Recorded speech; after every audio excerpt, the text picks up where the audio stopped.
Welcome to this validation session. Today's session involves the Unit of Competency TAEDEL301. The purpose of this is to involve you in a real validation. So you'll be joined by these three fellow assessors. They will be going through the various aspects of the Unit of Competency based on the validation report. And we'll stop the video along the way so that you can actually add to the discussion and take notes onto your own validation report. At the end, we talk about completing the cover sheet and making sure that all the comments that you've added are added to the comments from your fellow facilitators so that you have a completed validation report. And don't forget to sign it. Morning, gentlemen. Welcome. We're going this morning to be validating the assessment tools for the TAEDEL301. If you would have a look at the documents in front of you, please. We have a copy of the assessment tool, a copy of the assessment validation document, and I will record the validation as we go through. Have a copy of the Unit of Competency and a copy of the assessment requirements. If you would introduce yourself to our student, please. Nicole. My name's Doug. And my name's Marc. Welcome to our validation meeting. To start off, looking at the validation document, complete people who need to be in here. So I will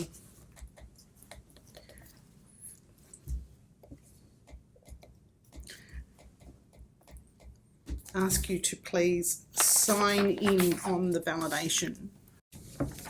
Okay. The instruments that we're looking at this morning, the assessment tool consists of a short answer questionnaire,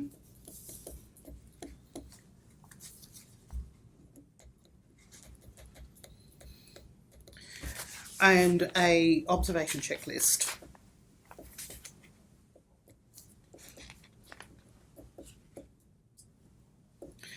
So this morning we'll work our way through each of the 11 evaluation questions. As we work our way through, we'll read the clarifying instructions. If we can answer yes to all of those clarifying instructions, we don't necessarily need to provide a recommendation for improvement, but if we have any negatives, then we will need to provide a recommendation to improve the documents. Do we have any questions? No, it's all good. Good. So, question 1 is, the assessment task instruments and assessment conditions are clearly identified. Our clarifying statement, were the instructions clear? Okay, so this is your chance now to go through the entire document and decide by yourself whether you think the instructions were clear, they're obvious, the conditions are clearly identified, so how the assessment's going to take place, and there are parameters for reasonable adjustment, meaning that the assessment allows the assessor to make reasonable adjustments based on the content of that assessment tool. So record any recommendations you can make into the assessment validation report and tick yes or no next to each of the questions. Then we're going to come back and you're going to have a listen to what the rest of your team think, and you're going to add that to your assessment validation report. So you'll have what you've written plus what they have come up with as well.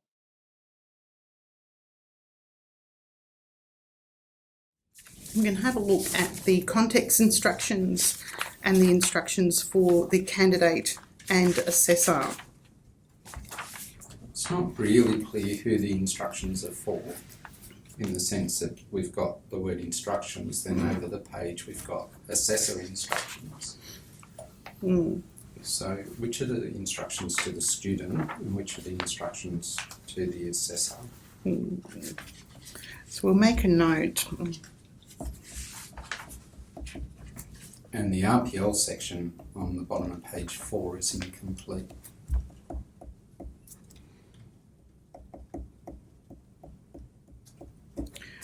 RPL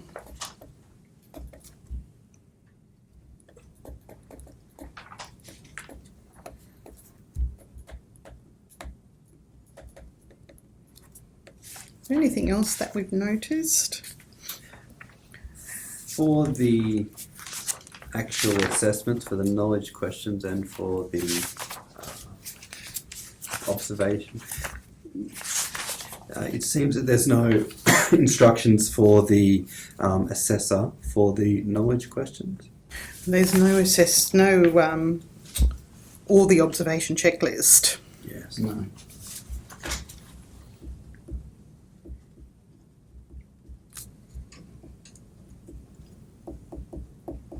I have also noticed, actually, there's no the assessor instructions for the workplace project Correct. are Yes. not complete either. Mm. So specifically, probably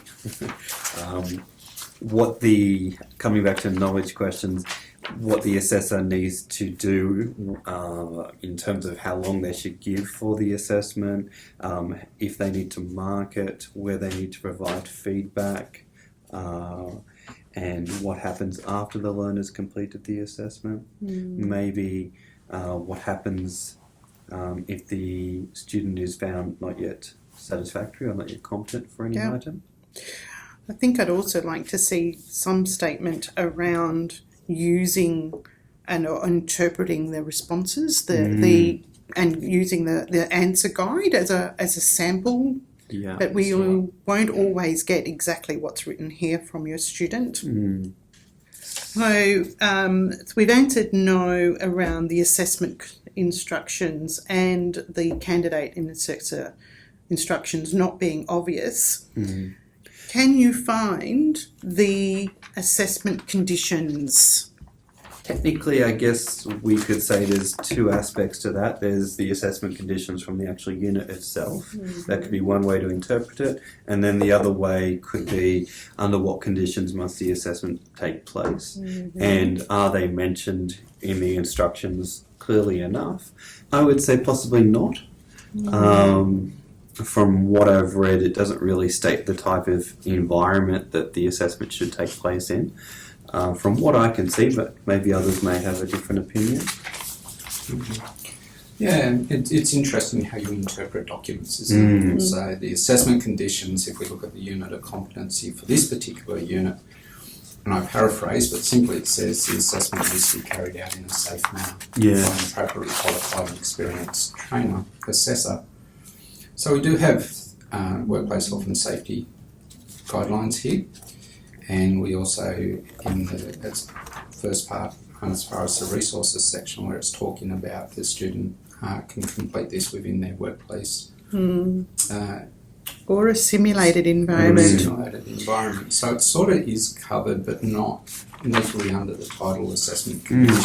It's an interesting point you raise about simulated environment, because it doesn't actually say simulated environment in the assessment conditions. No, and there's nothing about what a simulated environment should look like. No.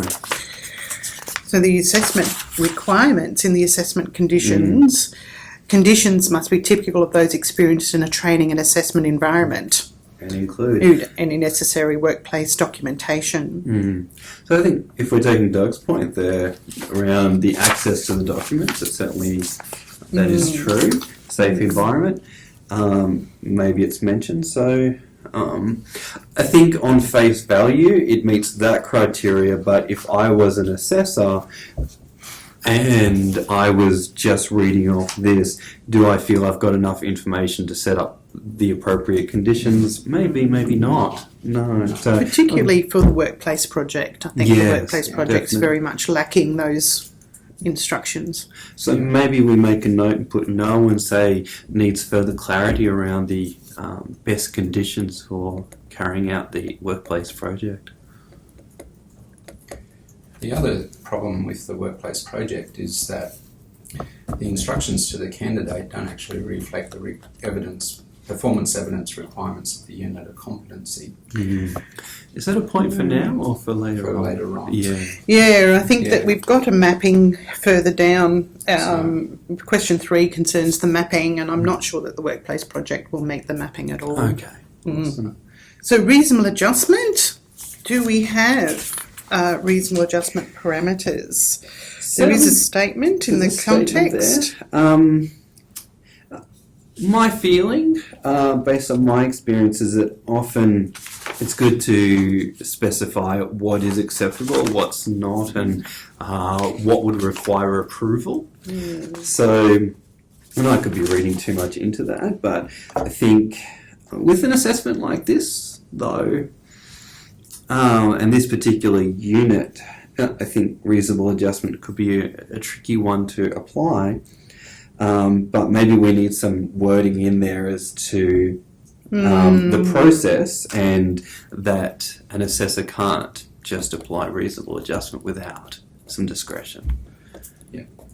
I think the other thing, and again, it depends on the way you interpret a document, Yes. is the point that for reasonable adjustment for me is that whilst we need to provide reasonable adjustment, that conversation should happen prior to the assessment. Whereas this document says it can be prior to or at any time during the assessment. Yeah. That opens up a few can of worms, and you may want to have a process that you stipulate for this. At the same time, though, if reasonable adjustment would include rescheduling their workplace project, and that might be during the assessment process. So possibly what we need is some clarification around what is acceptable.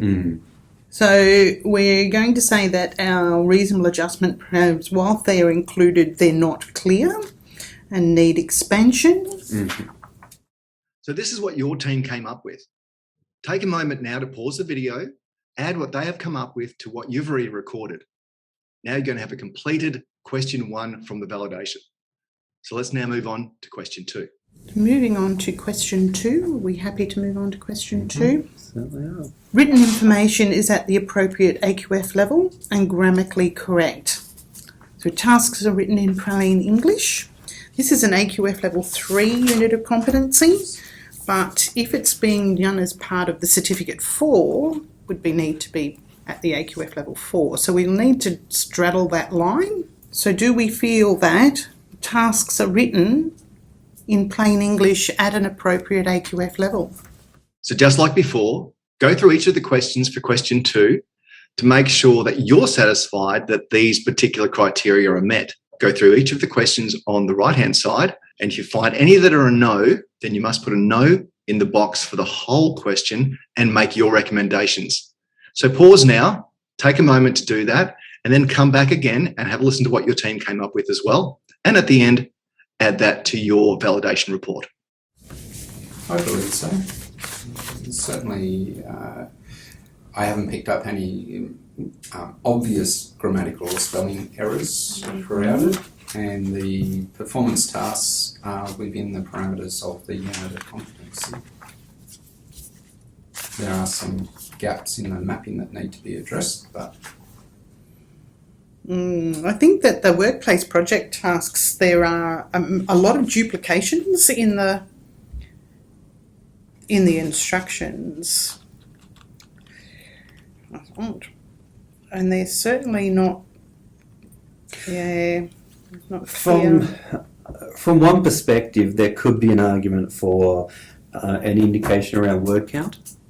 For some of the questions, if I was a learner and I was reading a question, I may wonder how much of an answer could be required at an AQF level 3 or 4. There could be an argument for including word counts for some of the knowledge evidence questions.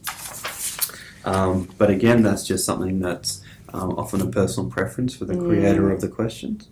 For example, describe one training technique that you can use to aid in learning, question 7. How many words would be required for that? Is just a couple of sentences. And that maybe it's because of the instructions to the candidate and the assessor are not complete at the moment. Yeah. So we need some clarification around word count and how long an answer should be. Or complexity of their response. That would be a good way to put it. Yeah. I've often found providing an explanation of what is describe, what is explain, what is list Yeah, there's a couple of little things I found in the responses The marking guide. and the marking guide, so Okay. practice isn't written correctly. Action words. Have we used appropriate action words? I've got no idea what that means. No idea what action words are. So it's not a passive. No. You may, Mhm. you might. This is you will. Right. You are required to. Okay. So by explaining this is not, you might want to do this. Mhm. No, we are going to, or you are required to. So we'll keep it straightforward and, of course, appropriate. So do we believe that we've used appropriate? In our workplace project, for example, you will need to provide evidence of physical performance. Okay. So certainly in the knowledge questions, when you look at all of these words, it's asking them to list something or to describe something. Yep. Maybe question 6. Question 6 is what is the purpose of the session plan? Mm-hmm. Maybe that needs Maybe to that could be described. describe the Describe the purpose. purpose of the session plan. Yes, because generally we find that what is often a certificate 1 or a 2 type way to ask the question. So yeah, great point there, Doug. Great point. And then workplace project, is the wording is conduct. So it's Yeah. pretty straightforward. It's Prepare. what you need to do. Prepare. Yeah. Deliver the session. Point 3, and then point 4 is conduct a review of your delivery. So from action word perspective, I Yep, think we're it's quite it's like the appropriate. action words. And we haven't found very many errors, but we will need to double check. That's what spell check is for. But we believe we're written in plain English. That's right. Yep. And that we are at the appropriate, we need some clarification, plenty of response to meet the AQF level. Okay.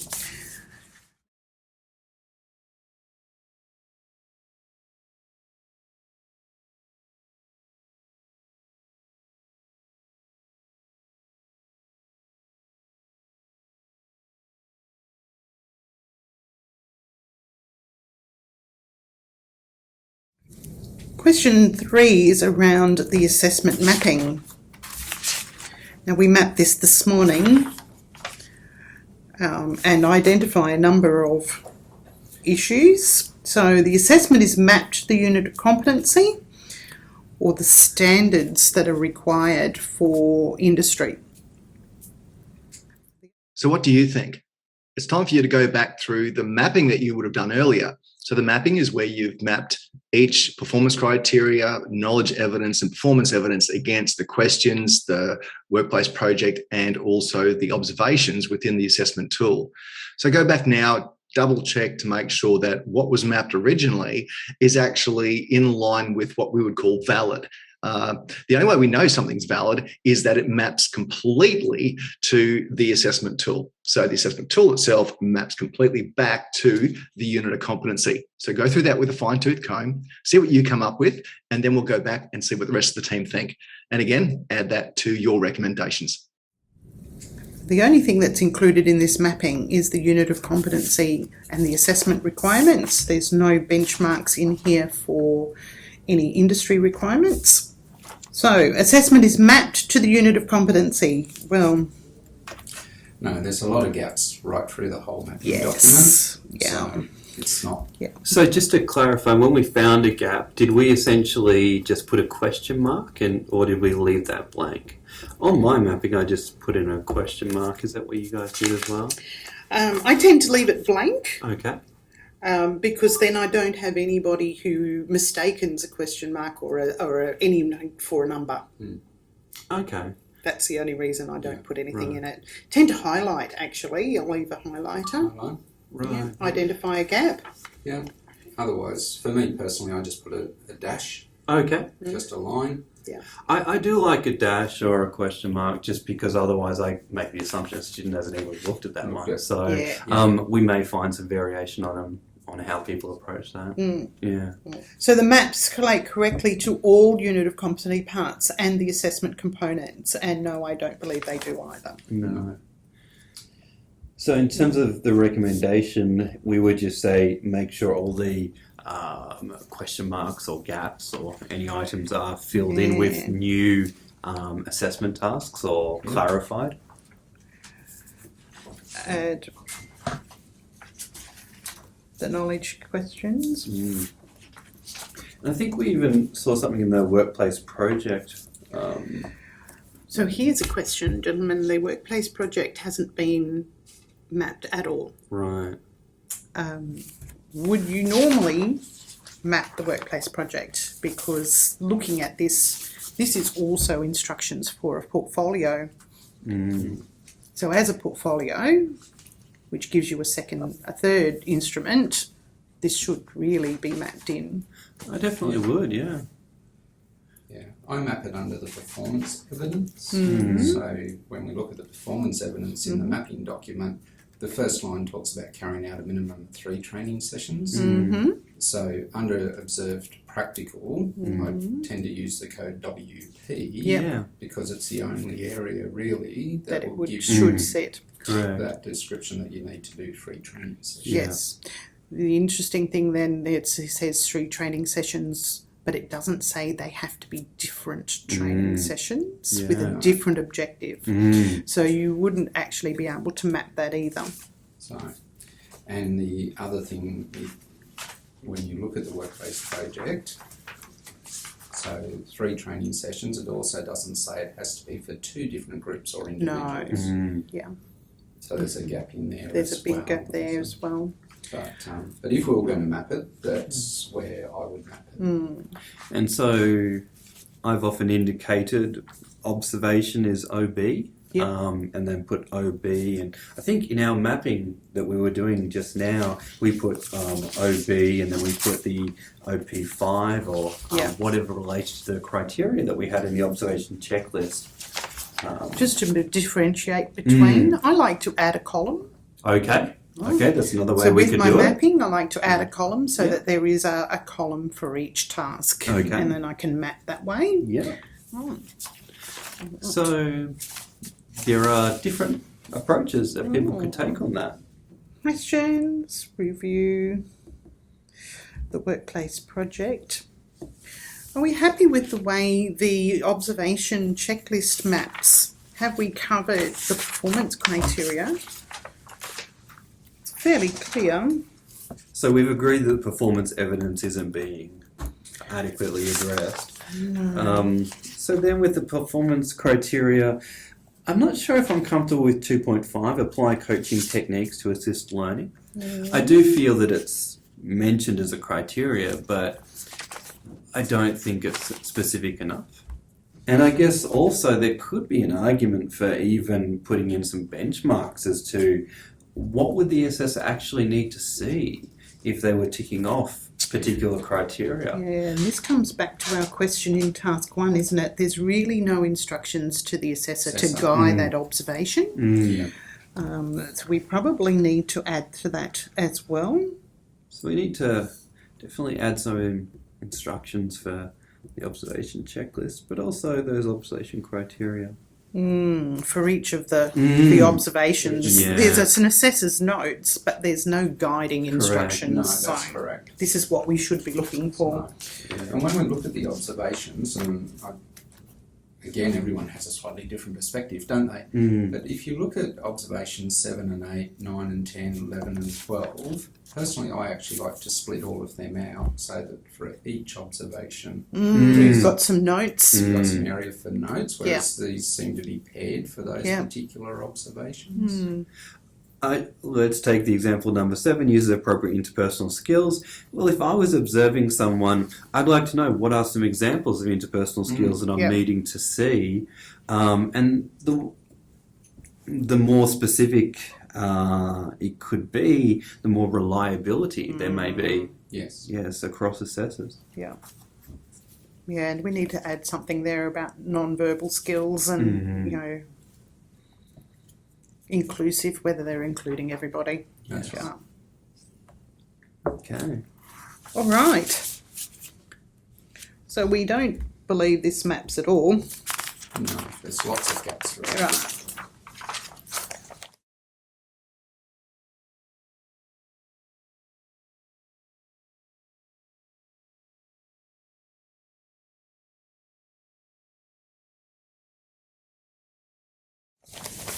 Moving on, we're going to have a look at question 4. Question 4 is about the assessment recording mechanisms. So what do you think? Is there enough room for the assessors to record not only their results, but also their comments that they need to do? Are they in the right place? So have a look through the document, see what you think, and then let's come back and compare to what the team thinks.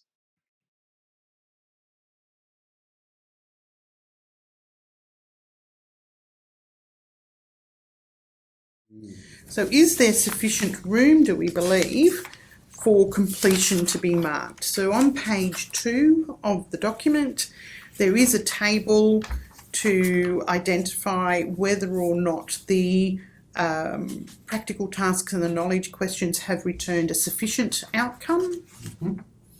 Okay. I'm a little confused by this cover sheet. Okay. It says attempt number 1. Now, I could be being too picky here, but it says not yet competent, resubmit, but there isn't actually a box for ticking. For attempt 2. Well, I'm thinking, yes, attempt 2. Yeah. So So maybe this needs to be expanded. Yes. It seems that we've got a box for not yet competent, but then there's overall result, but we sort of skipped a few boxes there, maybe. Yeah, I think that you're probably right. Maybe this attempt 1 needs to come up underneath the assessment results, and this knowledge question and practical tasks needs to be repeated under attempt 2.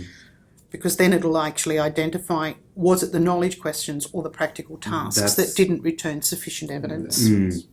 And there may be other ways that this could be represented. Also, just looking at the... so there is a table at the end of each of Yes, there is. out of the observation checklist and of the assessor of the questions. I do like there's plenty of room to add any information about reasonable adjustment. There are no instructions actually to the assessor, is if this is not sufficient, what do we do? Yes, I agree with that. Yeah. No, I was just thinking there's not really any indication as to what is the pass mark and how many need to be sufficient or satisfactory in order to get to that. Please, Mark, this is vocational education. It's 100%. You're getting the eye mark. We are not going to be passing Mark. I had that discussion actually a couple of months ago Correct. with an electrician. Yeah. Who I'm has not an- disagreeing with that. I'm just saying that in most instructions I've seen it Yeah. to students because it's had to be reminded to Right. students. Yeah. Okay. So maybe that's again we add to yes, a pass is or sufficient evidence is where everything is correct. 100%. Yeah. Yeah. Yes. This Sparky wanted to give them 85%. Yeah. Yeah. Yeah. No. So we've got Because I have seen other circumstances, for example, first aid, where they have allowed it, but they shouldn't have allowed it. So I completely agree with you that in past situations, the 80% has been out there and has often got RTOs into hot water. Oh yeah, very hot water. So I'm glad that we raised it.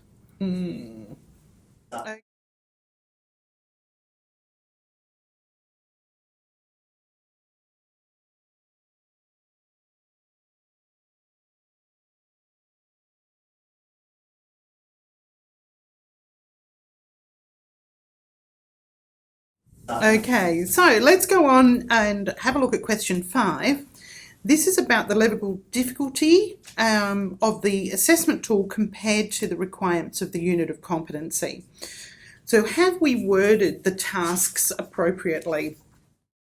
So in this one, we're looking for the wordings of the tasks. Are the words written in plain English? Do they match the AQF level? Remember, this is an AQF level 3 unit being included in a level 4 qualification. So there's a bit of leeway there, but really plain English in both instances should be what you're looking for. So have a look through that and then come back and see what the team think and compare answers.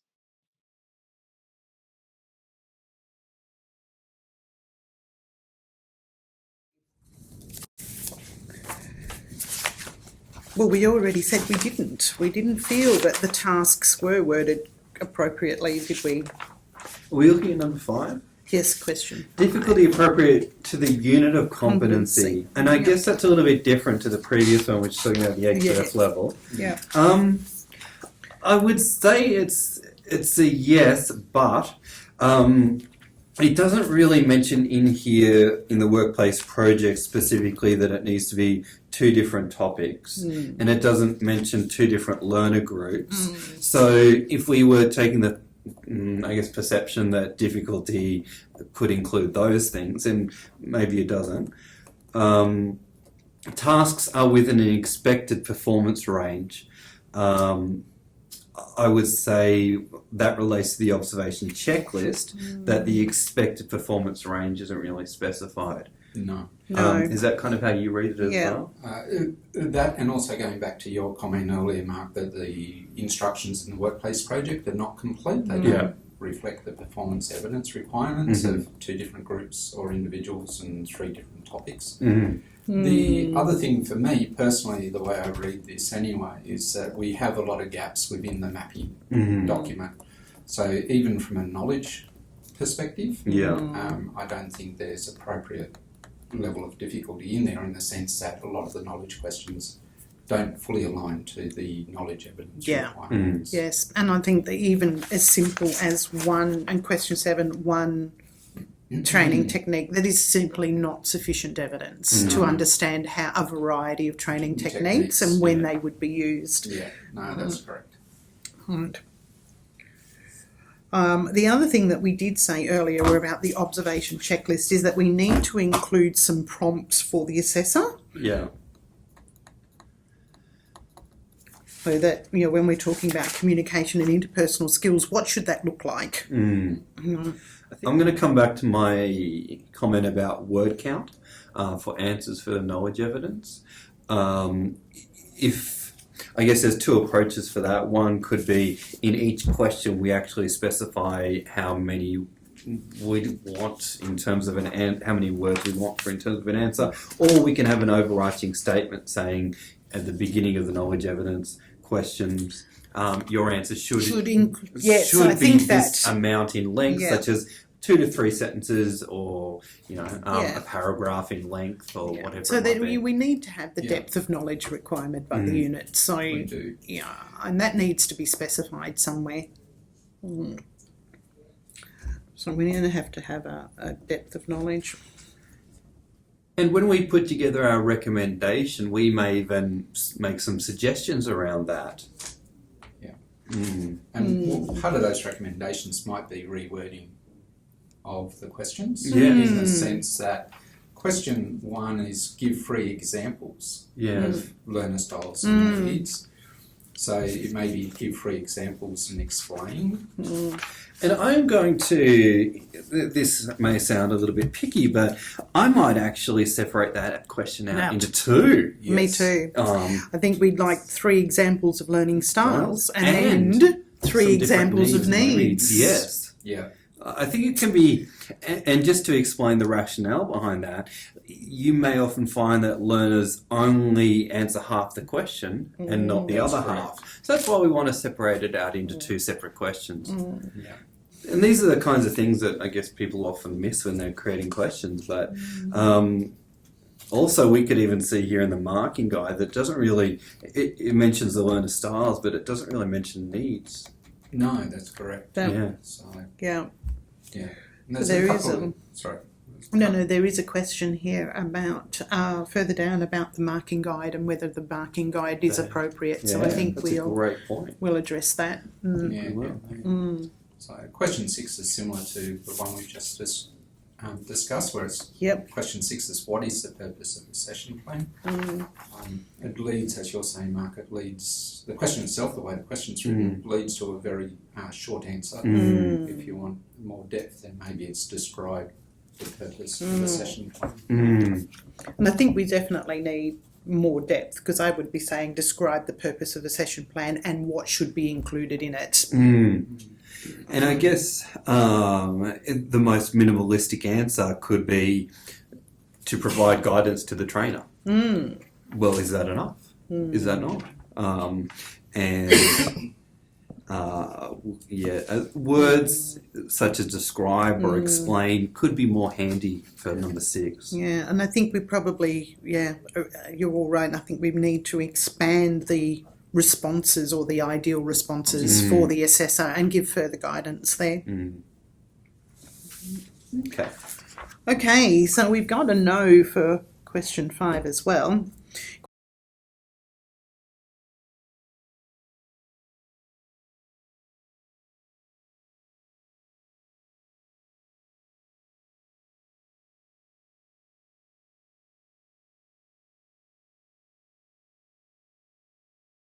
Question 6, the foundation skills. So the following are supported in the assessment instrument.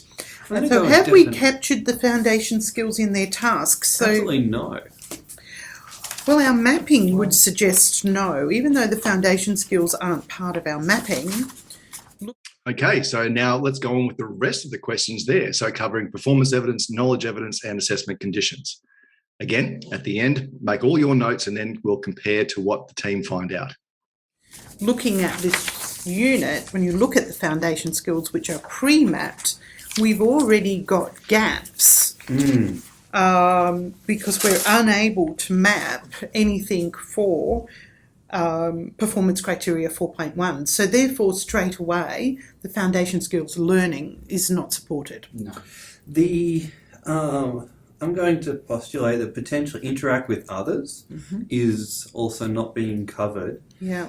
It's assumed, but it's not specified, so to speak. And that, again, could be picking at straws, but we'd assume that in the observation task or the observation checklist that's been covered. But Quite possibly, but there's no instructions in the workplace project that incorporate the foundation skills. correct, yeah. So there's no instructions here that says, well, they've got to develop a session plan. We're not saying that they have to actually use a range of delivery techniques. No. And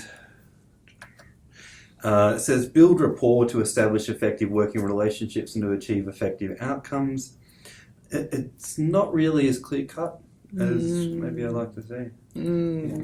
But going back to your original comment, Nicole, the fact that we have gaps within the mapping, so not all the performance criteria are fully mapped, then automatically, straight away, we can see if we use 4.1, performance criteria 4.1 as an example, then certainly learning, writing, and get the work done, for argument's sake, are not fully mapped straight away. So the answer there is no. So in our performance evidence, does the performance evidence can be demonstrated, including the number of performances? Well, we don't. That's a no. No, that's a no as well. And again, going back to the workplace project, it doesn't specify that it has to be for 2 different students or individuals and 3 different topics. It does say it's going to be done 3 observations, but it then doesn't give the clarification around the different. Well, there's no instructions to the assessor on the observation. No.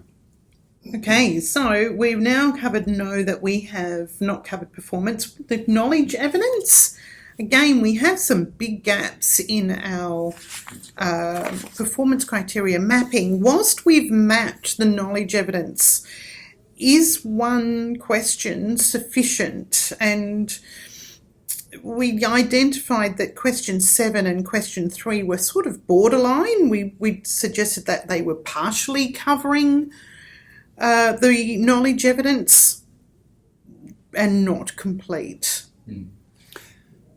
I was just thinking as a recommendation, maybe our broad recommendation is add extra questions to any item that's a partial or has been marked as a gap. I might add or reword the question. I am going to come back to question 1 and suggest that question 1 separated into 2 questions. I know I keep coming back to that one, but the quality of the question determines the quality of the answer. Yeah, well, that's right. And also, question 7, one training technique is not enough. No. Are the assessment conditions, all expected and required conditions are covered in the assessment? I'd say yes.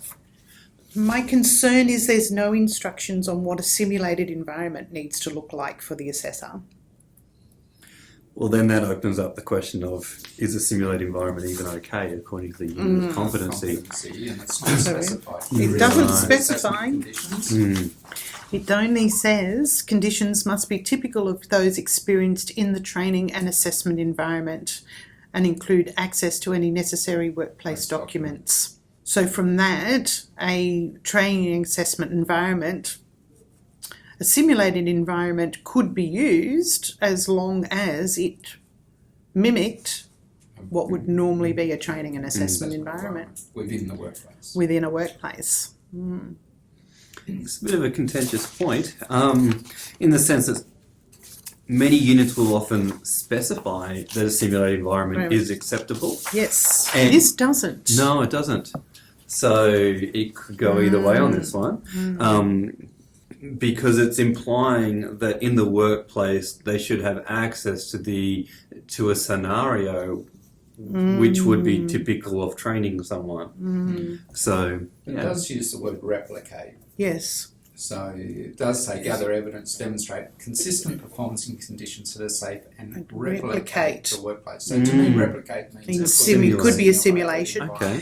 Yeah, I'm quite happy to say that it could be in a simulated environment. It's more about what that simulated environment should look like. Yes. And it should look like the workplace, or training and assessment environment in the workplace. Yeah.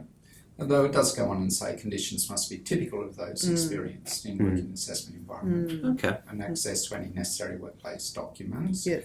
But it'd be interesting actually, because if you've got somebody who's doing this that's an engineer and their workplace training and assessment environment is a welding booth, then we're looking at a totally different simulated environment to somebody who might be a beautician Of course. or a hairdresser. So we're going to need to think about. But doesn't that where contextualisation of the unit to address the industry requirements come in? So therefore, we're going to need to put in there not only do the assessment conditions, but we're going to need to contextualise the assessment tools for the environment.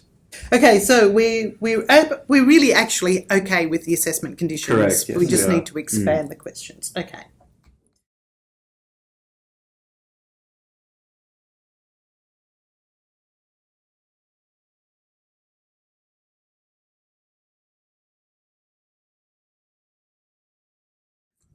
Okay, question 7. The activity could sustain more than one assessment method for reasonable adjustment.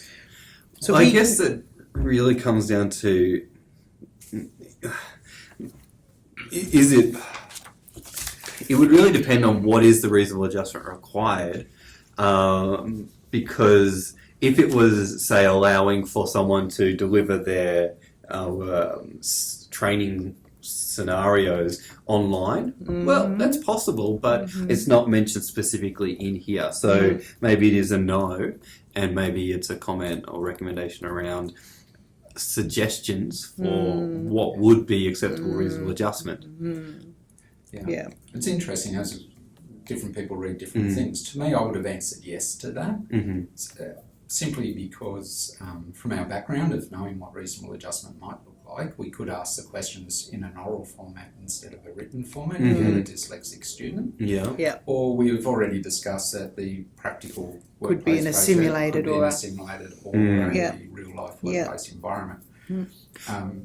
And I would only say no because it's not actually stated in the document. Yeah. If you have a learner with writing challenges, make it verbal. I'm not so sure that we would normally put it in every assessment tool or individualise those reasonable adjustments. A lot of those are in the assessor handbook. So should there be a statement for the assessor to refer to an assessor handbook or That's a great point. to identify what reasonable adjustment would be appropriate? Yeah, that's a great point. So, Because the range of reasonable adjustment is so huge, and it's about what the RTO would accept as reasonable adjustment. So maybe a statement about refer to your assessor handbook.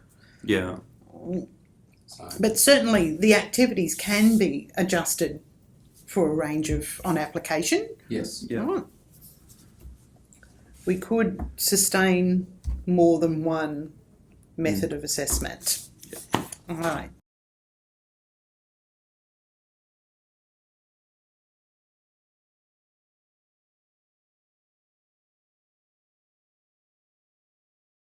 So question 8 is around the decision-making rules, and benchmarks are clear and consistent for consistent outcomes. So the marking guide is unambiguous as possible. So the decision-making rules are how an assessor knows whether to mark someone correct or not correct.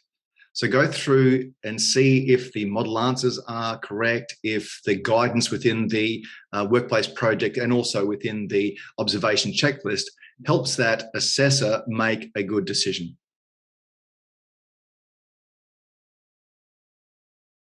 Well, I think we've all agreed already. No. it's not. Yeah. No. We need to expand responses. And that's both on the knowledge test and also the observation criteria. And maybe later in the recommendations, we'll go into the specifics, maybe after this meeting, about the specific ones that we make relevant suggestions on. That may be outside the scope of this particular meeting, but definitely something we'll put in our report. Yeah, something to add for the developer. Yes. And something we'd expect all participants of the validation to jump to.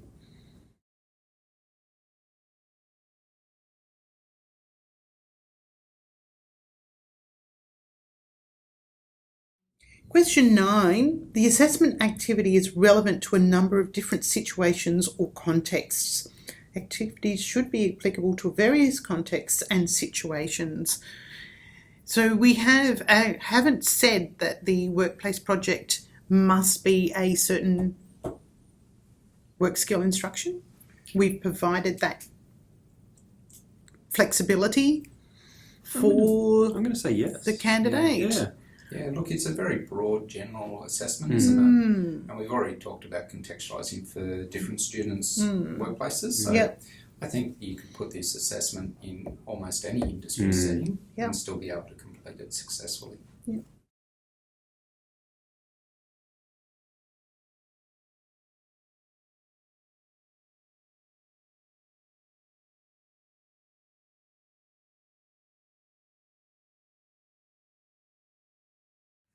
Okay, so now we're in question 10, which is about the application of the principles of assessment.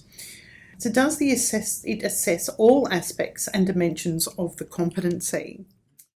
This is one of the most important questions within the whole validation document, because you're testing the principles of assessment. Is the assessment instrument valid, reliable, flexible, and fair? So take a moment to go through each part, take your time and see if it meets these principles of assessment.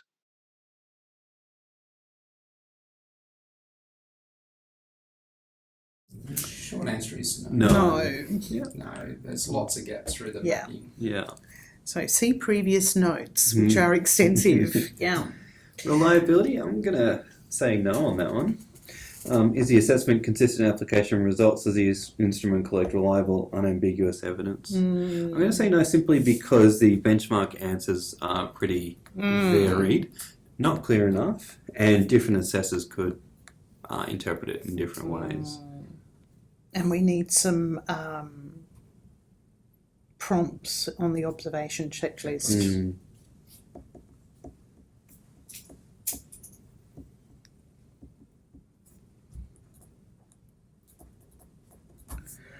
With flexibility, can the assessment be adjusted and contextualised for different candidates or scenarios? I think yes. it can. Yes, no issues with that. And do we find that it might be fair? Does the assessment have sufficient, clear and easily interpreted instructions to candidates and assessors? Well, no. We need to expand those. And does the assessment allow for fair judgment to be made of competence? Not yet. I think we need to expand those in.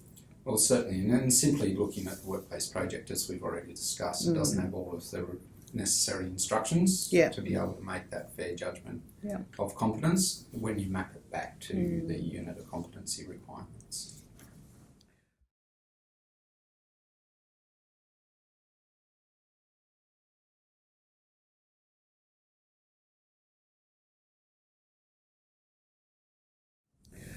Okay, well that leads us to our final question about the application of the rules of evidence.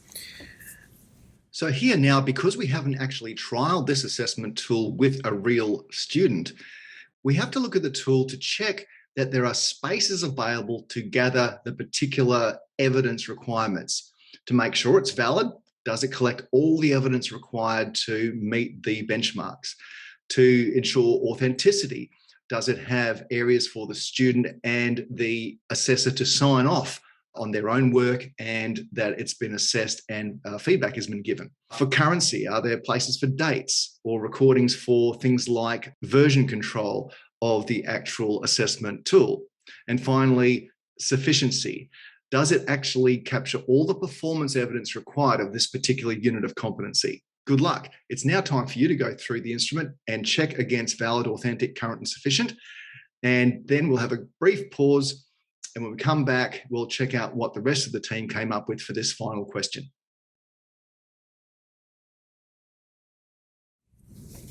So does the assessment collect the information required of the candidate to demonstrate competency? Well, our mapping is incomplete. So That's a no. it's definitely a no. There's insufficient evidence here. Yeah.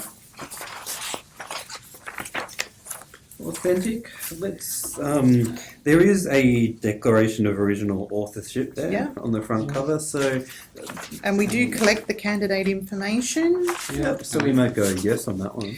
Well, actually, the assessor observation checklist does not record the candidate name at the top. So how do Okay. you know who it is that you're observing? And the same could be said for the knowledge question. Yeah. Yeah.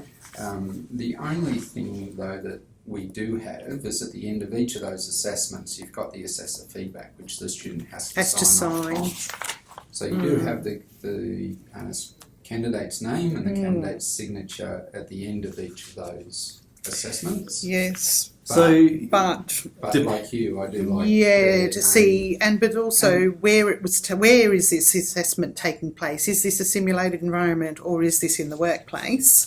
And I also like to see the date the assessment was undertaken recorded somewhere. So I think this brings up a great point that in a validation, sometimes there's no hard and fast, and sometimes different people interpret it differently. So some people may put a yes for authentic, some people may put a no for authentic. At the end of the day, it's do you have a reason for your response around that, and do you have a recommendation?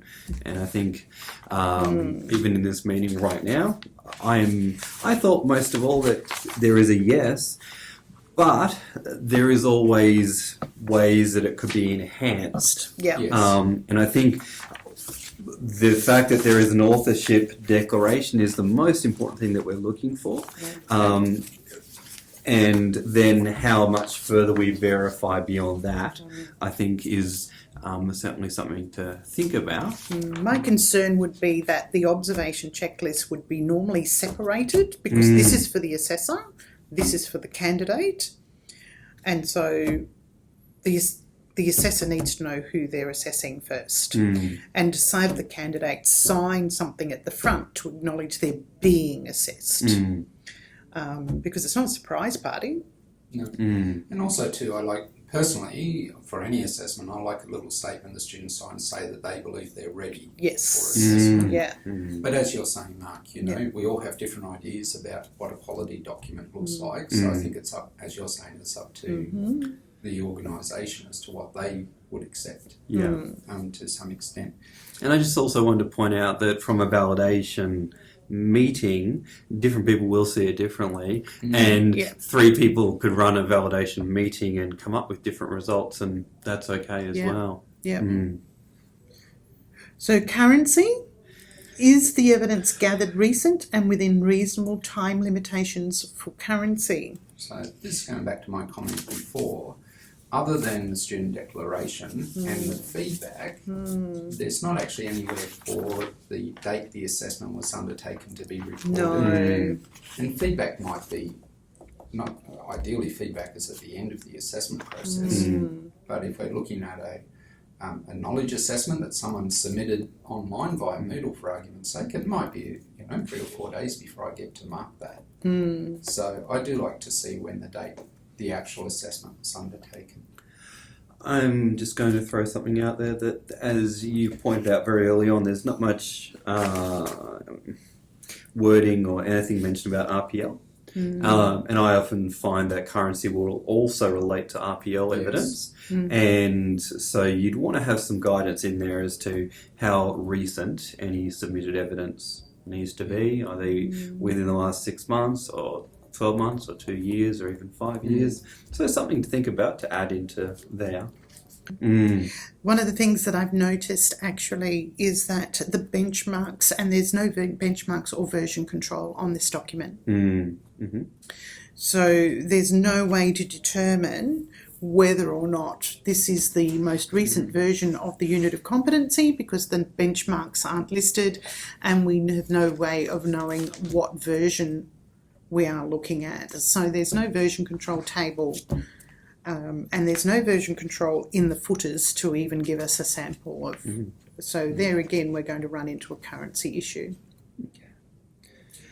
Just jumping to sufficient, I think we've all agreed that it's not sufficient because it doesn't ask them to do it for different learners and different topics. So yeah. So, Well, okay. So no, we have no sufficiency, and no, we have no currency.